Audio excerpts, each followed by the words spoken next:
조란 맘다니 뉴욕시장이 뉴욕주 정부가 부자 증세를 부과하지 않을 경우 뉴욕시의 재산세를 인상할 것이라고 경고했습니다. 도널드 트럼프 행정부가 외국 태생 귀화 시민권자를 겨냥한 시민권 박탈 절차를 사실상 상시화하며 단속 수위를 대폭 끌어올리고 있습니다.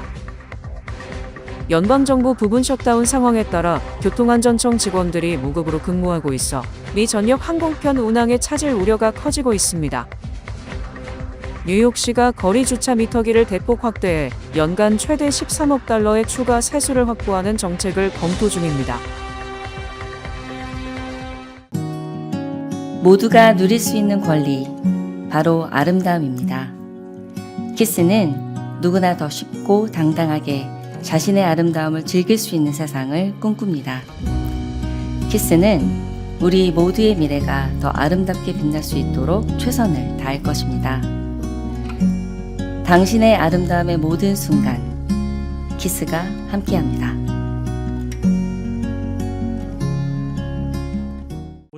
조란 맘다니 뉴욕시장이 1270억 달러 규모의 예산안을 발표한 가운데 뉴욕주의회가 부자 증세를 부과하지 않을 경우 뉴욕시의 재산세 인상이 불가피하다고 경고했습니다. 맘다니 뉴욕시장은 17일 1270억 달러 규모의 뉴욕시 정부 2027 회계연도 예산안을 발표했습니다. 이는 지난해 예산보다 약 110억 달러 증가한 수치입니다. 맘다니 시장은 뉴욕시 예상 재정 적자 규모는 당초 지난달 예측했던 120억 달러보다는 50억 달러가량 줄어든 70억 달러로 파악됐으나 이는 역대급 재정 적자라고 했습니다. 이를 해결하기 위해서는 반드시 뉴욕주의 부자 증세가 필요하다고 강조했습니다. 부자 증세를 부과하지 못하면 뉴욕시는 재산세를 9.5%로 부과할 수밖에 없을 것이라고 경고했습니다. 뉴욕시가 재산세를 대폭 인상한 것은 2003년 마이클 블룸버그 전 시장 재임 시절 9.11 테러 공격으로 인한 경기 침체에 대응하기 위한 조치 이후 처음입니다. 맘다니 시장은 예산 균형을 맞추기 위해 이처럼 극단적인 조치를 취하고 싶지는 않지만 다른 선택의 여지가 없다면 어쩔 수 없이 그렇게 해야 할 것이라고 했습니다. 한편 부자 증세를 거부하고 있는 캐시 호컬 뉴욕주지사는 16일 뉴욕시에 총 15억 달러의 주정부 자금을 추가로 지원하겠다고 발표했습니다.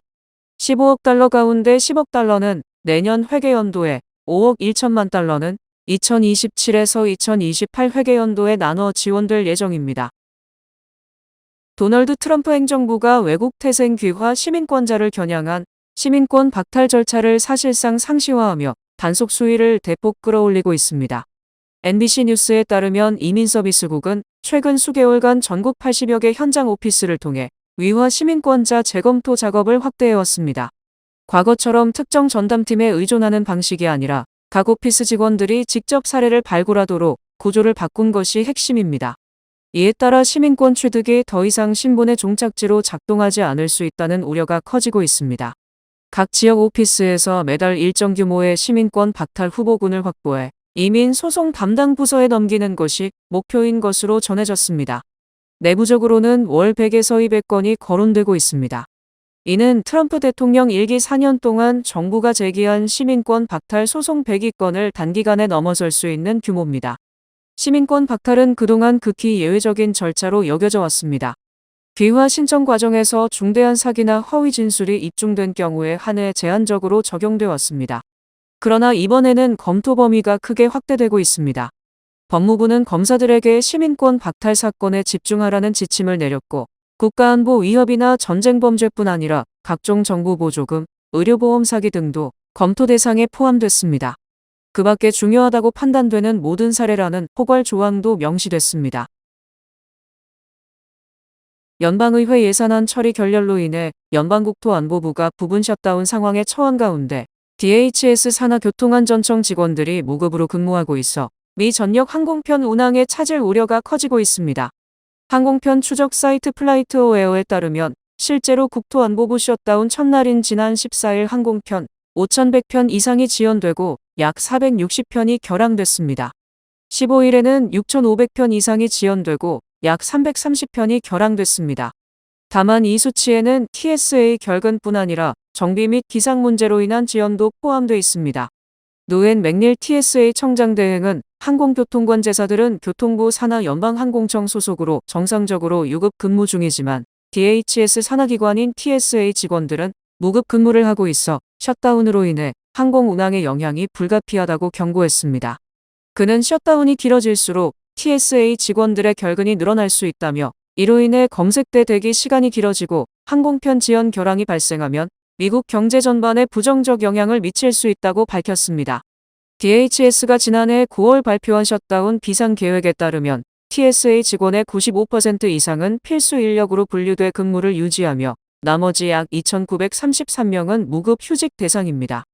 해당 계획은 지난해 43일간 이어진 역대 최장 연방정부 셧다운 이전에 마련됐습니다. TSA는 셧다운 기간 동안 비필수 업무를 중단하고 채용과 기술 개발 등에도 영향이 있을 것이라고 경고했습니다. 뉴욕시가 거리 주차 미터기를 대폭 확대해 연간 최대 13억 달러의 추가 세수를 확보하는 정책을 검토 중입니다. 뉴욕시 비영리 연구기관 도시미래센터는 보고서를 통해 뉴욕시 내 상업지역의 주차요금을 인상하면 재정이 크게 증대될 뿐만 아니라 지역 상점의 매출 회전율이 높아져 주차 공간을 찾는 사람들로 인한 교통 혼잡이 줄어들 것이라고 밝혔습니다. 보고서는 현재 뉴욕시 내 약 300만 개의 노상 주차 공간 중 미터기가 설치된 곳은 2.5%인 8만 개에 불과하다고 지적했으며 미터기 설치 구역을 최소 25% 늘리고 교통 혼잡도에 따라 요금이 변하는 혼잡 시간대 노상 주차 요금제를 도입하면 시 재정 확충은 물론 차량 회전율을 높여 상권 활성화와 교통체증 완화에 기여할 것이라고 분석했습니다. 맘다니 행정부 또한 이러한 변화의 필요성에 공감하는 분위기입니다. 시 당국은 맘다니 시장이 주차 규칙 개선에 개방적인 입장이라고 밝혔으며 뉴욕시의 주차 규칙은 야간 노상 주차가 처음 허용된 1950년대 이후 거의 변하지 않았지만 도시는 변했다며 정책 변화를 시사했습니다. 특히 배달 서비스의 급증, 자전거 도로 확충, 야외 식당 설치 등으로 인해 도로변 공간 확보 경쟁이 치열해진 만큼 미터기 전략을 개편하고 도로 효율성을 높이는 거리 현대화에 박차를 가하겠다는 입장입니다. 하지만 지역 소상공인들은 미터기 개선이 시의 돈벌이 수단일 뿐이며 장사에 피해를 주고 교통체증을 더욱 악화시킬 것이라고 주장했습니다. 주민들 또한 대로변에 미터기가 설치될 경우 요금을 피하려는 차량들이 주택가 이면도로로 몰려들어 주거지역의 주차난과 혼잡이 더욱 심화될 것이라고 경고했습니다. 기온이 오르며 눈이 녹기 시작한 뉴욕시 곳곳에서 거리에 쌓인 쓰레기가 드러나 시 당국은 대규모 제설 이후 밀린 청소 작업에 속도를 내는 한편 단속도 강화하고 있습니다. 최근 기온이 40도대까지 오르면서 눈더미가 빠르게 녹고 있지만 그 아래에서 드러난 쓰레기와 오염 상태가 시민들의 눈에 띄고 있습니다. 위생국에 따르면 현재 밀렸던 쓰레기 수거 작업이 대부분 마무리됐고 감독 인력은 다시 위반 단속에 집중하고 있습니다. 시위생국은 올해 들어 더러운 거리와 보도 방치, 도로에서 18인치 구간 청소 미이행 등의 위반에 대해 약 5,500건의 소원장을 발부했습니다. 거리 청소 차량은 16일부터 주차 금지 및 정차 금지 구역을 중심으로 다시 운행을 시작했으며 19일부터는 대체 주차 규정이 재개돼 주차된 차량은 거리 청소 차량의 길을 비워줘야 합니다. 메트로폴리탄 교통공사가 지난주부터 롱아일랜드 레일로드의 모임 승차 단속을 강화했습니다. MTA가 모임 승차 단속을 강화함에 따라 사용하지 않은 종이 티켓은 더 이상 60일간 유효하지 않으며 구입 후 수시간 내 자동으로 만료됩니다. 열차를 놓치면 해당 티켓은 재사용할 수 없습니다. 또한 모바일 앱으로 구매한 티켓은 열차가 역을 출발하기 전에 반드시 활성화해야 하며 출발 이후에 활성화할 경우 $8의 추가 요금이 부과됩니다. MTA는 일부 승객들이 좌석을 옮기거나 화장실에 머무르며 검표를 피하는 방식으로 요금을 회피해왔다고 설명했습니다. MTA는 2024년 한 해 동안 통근 열차 노선에서만 약 $4,600만 요금 손실이 발생한 것으로 추산하고 있으며 이번 정책은 해당 손실을 줄이기 위한 조치라고 설명했습니다. 뉴저지 포털 브릿지 공사에 따른 NJ 트렌지 순행 변경이 본격 시작되면서 앞으로 한 달 동안 통근 환경에 큰 변화가 예상됩니다. 뉴저지 포털 브릿지 교체 공사와 관련된 NJ 트랜짓의 대규모 운행 변경이 2월 15일부터 시행돼 다음 달 15일까지 지역 통근 패턴에 큰 영향을 미칠 전망입니다. 이번 조치에 따라 애틀랜틱 시티 노선을 제외한 모든 NJ 트랜짓 철도 노선이 임시 시간표로 운영되며 열차 통합과 일부 운행 취소, 출발 시간 변경, 정차역 조정 등이 포함됩니다. 이번 운행 변경은 해켄색강 위의 기존 노후 포털 브릿지에서 새 포털 노스 브릿지로 철도 운영을 이전하는 과정에서 시행되며 이 기간 동안 유압과 세커커스 구간에서는 단일 선로만 운행이 가능해 수송 능력이 제한됩니다. 이용객들은 출발 시간이 앞당겨지고 일부 구간에서 운행 횟수가 줄어들며 전체 이동 시간이 길어질 것으로 예상됩니다. 특히 뉴욕 펜역을 오가는 노선 이용객들이 가장 큰 영향을 받을 전망입니다. 평일부터 호보큰으로 우회하는 미드타운 다이렉트 이용객들은 환승 과정에서 큰 혼잡을 겪을 가능성이 큽니다. 패스와 페리, 버스 또한 수용 인원이 제한돼 출퇴근 시간대 혼잡이 예상됩니다. NJ 트랜짓은 승객들에게 사전에 시간표를 확인하고 여유 시간을 두고 이동할 것을 권고했으며 출퇴근 시간대 혼잡을 피하기 위해 오전 7시 이전 또는 9시 이후, 오후 4시 이전 또는 7시 이후 이동을 권장했습니다. 정상 운행은 안전점검 완료 후 3월 15일부터 재개될 예정입니다. 저명한 흑인 인권운동가로 대권에도 도전했던 제시 잭슨 목사가 84세를 일기로 별세했습니다. 유족은 17일 성명에서 잭슨 목사의 부고를 알리며 아버지는 우리 가족뿐 아니라 전 세계에 억압받고 소외된 이들, 목소리 없는 이들을 섬기는 지도자였다고 추모했습니다. 앞서 잭슨 목사는 2017년 파킨슨병 진단을 받고 투병 중인 사실을 공개한 바 있습니다. 잭슨 목사는 그의 멘토였던 마틴 루서 킹 목사가 주도한 1960년대에 격동적인 민권 운동 시절부터 미국 흑인과 소외계층의 권익 향상에 앞장서 왔습니다. 시카고를 기반으로 활동하며 1971년 흑인 민권단체 오퍼레이션 푸시를 1984년에 여성 권익과 성소수자 권익까지 아우르는 민권단체 전미 레인보우 연합을 각각 설립했습니다. 두 단체는 1996년 레인보우 푸시 연합으로 합병됐습니다. 잭슨 목사는 2023년 RPC 회장직에서 물러나기 전까지 50년 이상 단체를 이끌며 인권운동에 투신했습니다. 탁월한 웅변을 앞세워 인종차별과 사회적 불평등의 해소에 앞장서온 그는 개인 외교로도 유명했습니다. 잭슨 목사는 공식적인 직함은 없었지만 시리아, 쿠바, 이라크, 세르비아 등 해외에 억류된 미국인과 타국인들의 석방을 끌어내는데 결정적인 역할을 하기도 했습니다. 잭슨 목사는 말년에도 꾸준히 흑인 인권을 위한 목소리를 냈습니다. 트럼프 대통령이 기획하고 있는 미국의 250번째 독립기념일 행사를 위해 세계 각국의 미국 대사관과 영사관이 기부금 모금에 동원됐습니다. 뉴욕타임스가 확보한 행사 초청장과 연설 녹음 파일에 따르면 지난 5일 싱가포르 카펠라 호텔에서 열린 만찬에서 주 싱가포르 미국 대사가 주요 미국 기업 임원들에게 건국 250주년 행사 후원을 요청했습니다. 그는 이 지역 내 다른 미국 대사관이 3,700만 달러를 이미 모금했다며 싱가포르는 그보다 더 나은 나라라고 말해 경쟁심을 자극했습니다. 일본의 미국 대사관은 독립기념일을 앞두고 70개 이상의 문화교육 스포츠 행사를 발표했으며 도요타, 소프트뱅크 등 20여 개 기업이 약 3,500만 달러를 후원한 것으로 알려졌습니다. 조지 글래스 조일 미국 대사는 기업들에 보낸 서한에서 트럼프 대통령은 일본에서 열리는 250주년 기념 행사가 미국을 제외하고 전 세계에서 최고 수준의 행사가 되게 하라고 지시했다고 밝혔습니다. 홍콩에서는 기업들이 미국 영사관으로부터 기부금을 요청하는 아메리카 250 양식을 받았습니다. 뉴욕타임스는 미국 대사관들은 이전부터 독립기념일 행사에 앞서 민간 기금을 모금해왔지만 이번 모금 활동은 규모 측면에서 매우 이례적이고 공격적이라고 지적했습니다. 국무부는 모든 모금은 내부 규정에 따라 진행되는 것이라고 밝혔지만 일부 기업 관계자들은 갑작스러운 대규모 후원 요청에 충격을 받았다고 전했습니다.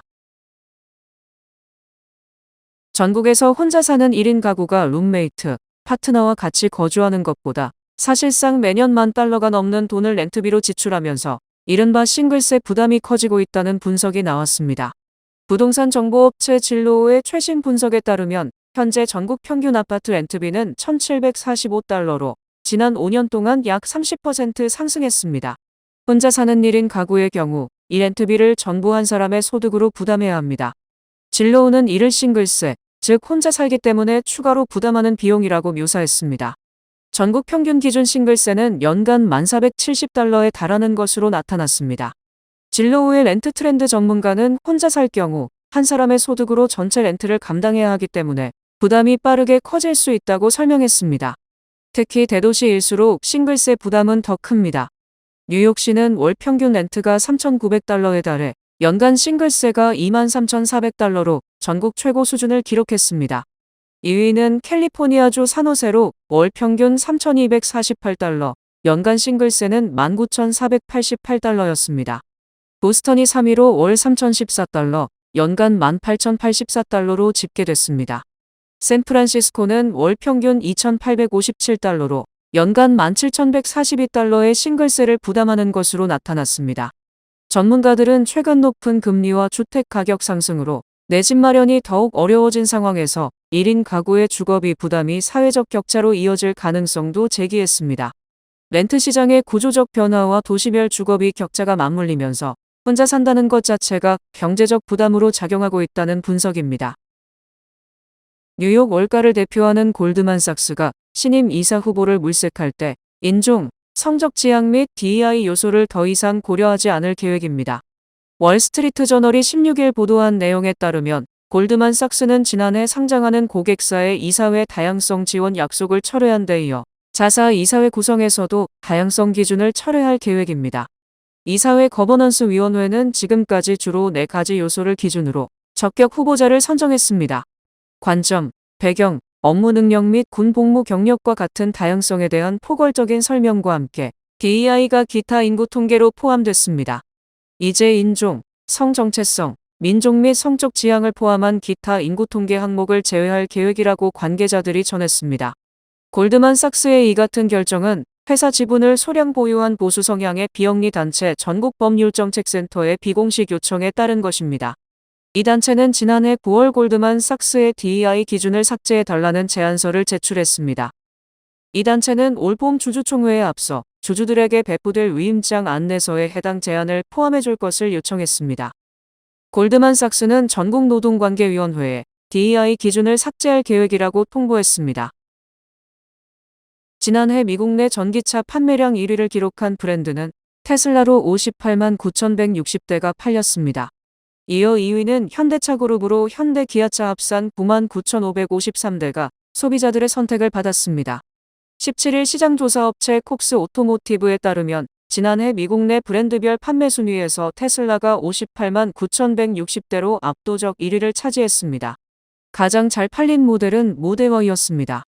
2위는 현대차와 기아를 합산해 9만 9,553대를 판 현대차그룹이었습니다. 현대차는 전용 전기차 아이오닉5 등을 내세워 6만 5,717대를 팔았고 기아는 베스트셀러 EV9의 인기로 3만 3,836대의 판매량을 기록했습니다. 현대차, 기아 개별 브랜드로는 각각 3위, 8위에 올랐습니다. 전기차 판매량은 총 127만 5,714대로 전체 미국 자동차 판매의 8%가량을 차지했습니다.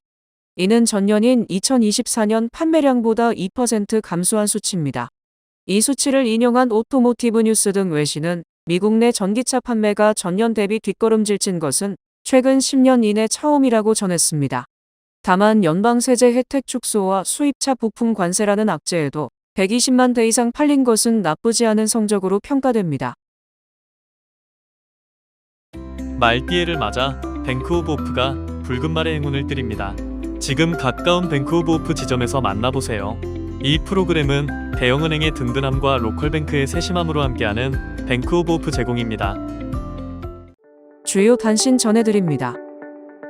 지난 15일 퀸즈 아파트 화재로 83세 남성이 숨진 가운데 뉴욕시에서 소화전화 불법 주차에 대한 처벌을 대폭 강화하는 법안이 추진되고 있습니다. 쿠바를 테러 지원국으로 재지정한 트럼프 정부가 쿠바와 석유를 거래하는 국가의 관세를 부과하는 등 제재를 가하자 쿠바의 석유 비축량이 바닥나 항공기운항이 중단되는 등 일상이 마비되고 있습니다. 지난해 미국 시가총액 상위 1,500개 상장기업 가운데 9곳 중 1곳은 최고 경영자를 교체했으며 새 최고 경영자들의 나이는 54세로 전년의 임명자 평균인 56세보다 낮아졌습니다. 프랑스 수사 당국이 파리 루브르 박물관에서 발생한 대규모 티켓 사기 조직원 9명을 체포했으며 용의자 가운데엔 박물관 직원 2명과 관광 가이드 2명도 포함됐습니다. 미국의 강한 성장세와 월스트리트의 환황에 힘입어 6대 은행인 체이스, 뱅크 오브 아메리카, 시티그룹, 골드만삭스, 모건 스탠리, 웰스파고의 최고 경영자들은 지난해 평균 4천만 달러 이상의 보수를 받았습니다. 지난해 워싱턴주에서 한인 아빠가 5세 딸을 폭행해 숨지게 한 혐의로 체포 기소된 가운데 유가족이 여아의 죽음에 주정부도 책임이 있다며 배상을 요구하는 소송을 제기했습니다. 최가운의 스노보드 여자 하프파이프 금메달이 미국 올림픽 주관 방송사인 NBC가 선정한 2026 밀라노 코르티나단 페초 동계올림픽 전반기 10대 명장면에 선정됐습니다. 영화 대부 시리즈와 지옥의 묵시록 등에 출연한 할리우드 명배우 로버트 듀발이 향년 95세를 일기로 세상을 떠났습니다. 날씨 전해드립니다. 수요일인 내일은 흐리고 비가 내리겠습니다. 낮 최고 기온은 45도, 최저 기온은 38도입니다. 해 뜨는 시간은 6시 46분, 해지는 시간은 5시 34분입니다. 이상으로 주간 날씨와 세계 날씨 전해드립니다.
(2월 28일) 토요일 낮 12시 2026년 코리안 설날 퍼레이드가 블러싱 한복판에서 펼쳐집니다.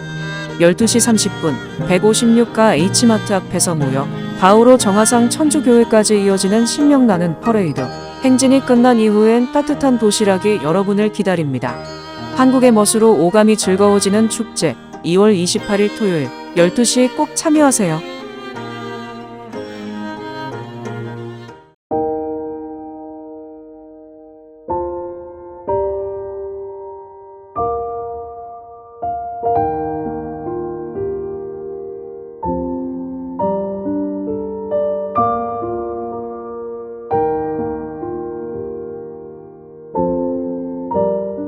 이상으로 2월 17일 화요일 TKC 뉴스데스크 여기서 마치겠습니다. 시청해주신 여러분 고맙습니다.